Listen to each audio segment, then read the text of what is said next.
Genesis chapter 38. At that time Judah left his brothers and went down to stay with a man at Adullam named Hira. There Judah met the daughter of a Canaanite man named Shua. He married her and made love to her. She became pregnant and gave birth to a son, who was named Er. She conceived again and gave birth to a son and named him Onan. She gave birth to still another son and named him Shelah.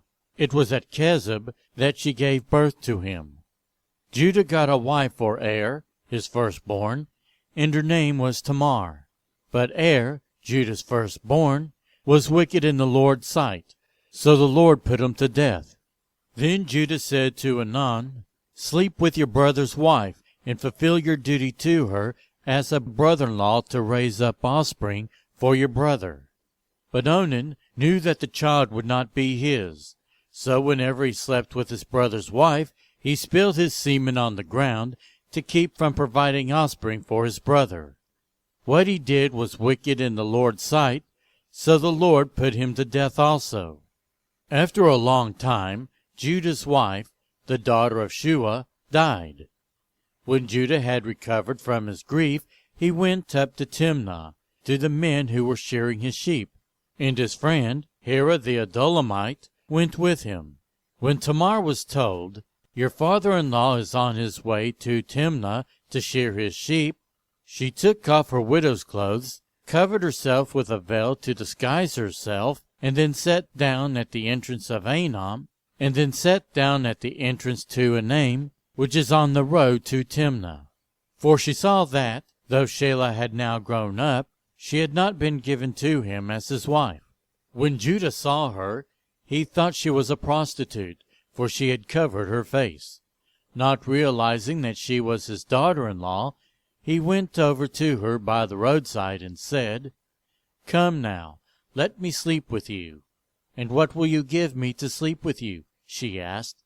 "I'll send you a young goat from my flock," he said.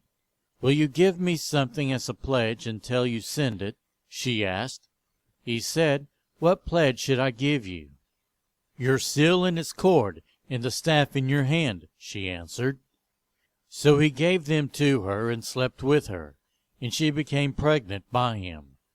After she left, she took off her veil and put on her widow's clothes again. Meanwhile, Judah sent the young goat by his friend the Adullamite in order to get his pledge back from the woman. But he did not find her.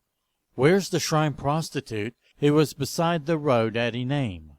"There hasn't been any shrine prostitute here," they said.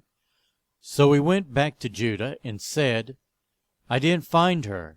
Besides, the men who live there said, 'There hasn't been any shrine prostitute here.'" Then Judah said, "Let her keep what she has, or we will become a laughingstock. After all, I did send her this young goat, but you didn't find her." About 3 months later, Judah was told, "Your daughter-in-law Tamar is guilty of prostitution, and as a result she is now pregnant." Judah said, "Bring her out and have her burned to death." As she was being brought out, she sent a message to her father-in-law. "I am pregnant by the man who owns these," she said. And she added, "See if you can recognize whose seal and cord and staff these are." Judah recognized them and said, "She is more righteous than I, since I wouldn't give her to my son Shelah." And he did not sleep with her again. When the time came for her to give birth, there were twin boys in her womb. As she was giving birth, one of them put out his hand. So the midwife took a scarlet thread and tied it on his wrist and said, "This one came out first." But when he drew back his hand, his brother came out. And she said, "So this is how you have broken out." And he was named Perez. Then his brother, who had the scarlet thread on his wrist, came out, and he was named Zerah.